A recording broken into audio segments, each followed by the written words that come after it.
Vote এলেই প্রার্থীদের নাওয়া খাওয়ার সময় থাকে না, সারাদিন টোটো করে এপাড়া ওপাড়া ঘোরা। তবে শুধু প্রার্থীরাই কিন্তু নয়, তাদেরকে প্রচারের আলোয় আনতে দলের কর্মীদেরও কিন্তু খাটুনি কম নয়। কিন্তু তা বলে প্রার্থীর হয়ে ৮০ থেকে ৮২ বছরে দেওয়াল লিখে চলেছেন এমনটা খুব কমই চোখে পড়ে। সেক্ষেত্রে পান্ডুয়ার দেবাশিস ব্যতিক্রমী ব্যক্তি। এই বয়সে শয়ে শয়ে ভোটের দেওয়াল লিখে চলেছেন তিনি। দেখুন। হ্যাঁ, ঠিকই ধরেছেন, ইনি দেবাশিস বসু।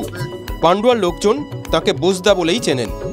বয়স ৮১ বছর, কিন্তু এখনও তার আঙুলের ছোঁয়ায় রঙিন হয়ে ওঠে পান্ডুয়ার দেওয়াল। ভোট এলেই দেওয়াল লিখতে ডাক পড়ে বোসদার। তার কাকা অবনী বোস বিধানচন্দ্র রায়ের আমলে উলুবেড়িয়া দক্ষিণে কংগ্রেসের বিধায়ক ছিলেন। তখন কাকার হয়ে দেওয়াল লিখতেন দেবাশিস। এখন তৃণমূল ছাড়া অন্য কারোর জন্য তুলি ধরেন না। কেন? আমার প্রফেশনাল হচ্ছে এটা ঠিক আছে, কিন্তু অন্য কোনো কারোর লিখব না। কেন? এটা আমার ব্যক্তিগত। প্রত্যেকের তো একটা ব্যক্তিগত মতামত থাকতে পারে।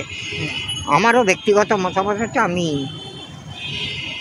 আমার নিজের দলের কংগ্রেসে থাকতে কংগ্রেসের হয়ে করতাম, এখন তৃণমূলে আছি তৃণমূলে। ৯৮ সাল থেকে জন্মলগ্ন থেকে তৃণমূল কংগ্রেসটা উনি করে আসছেন এবং এত সুন্দর দলের প্রতি উনি এত সুন্দরভাবে কাজ করেন।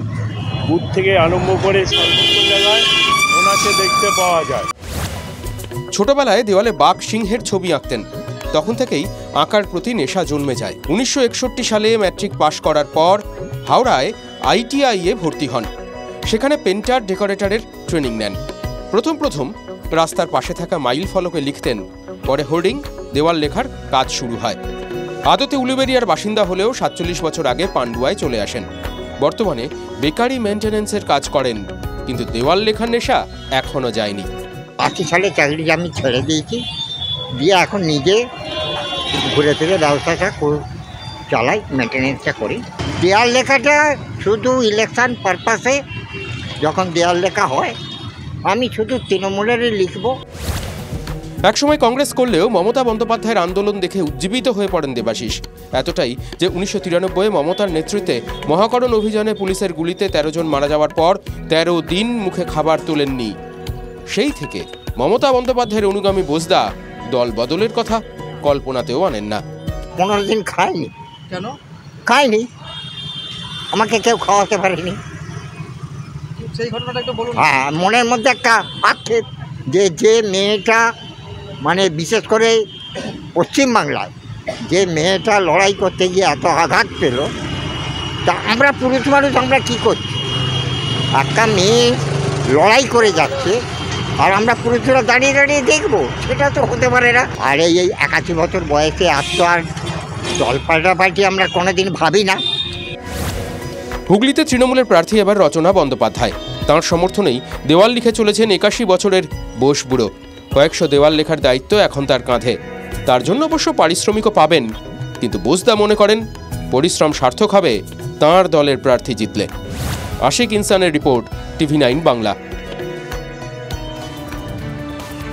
বিজেপিতে ফিরতেই জেড ক্যাটাগরির নিরাপত্তা পাচ্ছেন অর্জুন সিং। ব্যারাকপুরের বিজেপি প্রার্থীকে ঘিরে থাকবে ২৫ থেকে ২৮ জন রক্ষী। অর্জুনকে নিয়ে বঙ্গ বিজেপিতে ৩ জন জেড ক্যাটাগরির নিরাপত্তার আওতায়। সূত্রের খবর, পরে নিরাপত্তা আরও বাড়বে অর্জুনের। রেখাপাত্র সহ ৭-৮ জন বিজেপি প্রার্থীর নিরাপত্তা বাড়ানোর সুপারিশ করা হয়েছে। বিজেপিতে যোগ দেওয়ার কয়েকদিনের মধ্যেই দ্বিতীয়বার ব্যারাকপুরের টিকিট পাওয়া। পদ্মের ঘরে ফিরতেই আবার কেন্দ্রীয় নিরাপত্তা অর্জুন সিংকে।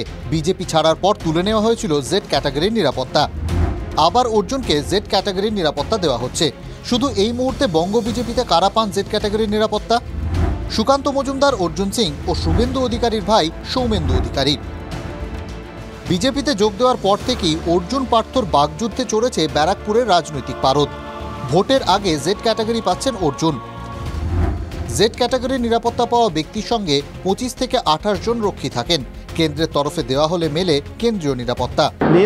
জেড সিকিউরিটি আগেও ছিল, এখনো আবার এসছে, সেন্ট্রাল গভর্নমেন্ট সিকিউরিটি দিয়েছে। জেড সিকিউরিটি যতজন থাকে।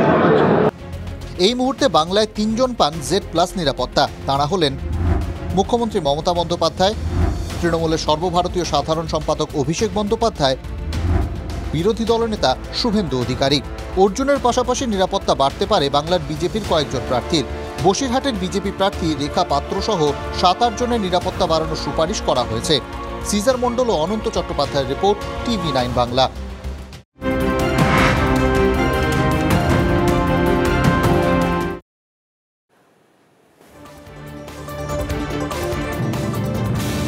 মার্কিন রাষ্ট্রদূতকে ডেকে কড়া বার্তা ভারতের। কেজরির গ্রেপ্তার ও কংগ্রেসের ব্যাংক অ্যাকাউন্ট ফ্রিজ করা নিয়ে মার্কিন মন্তব্যের প্রতিবাদ।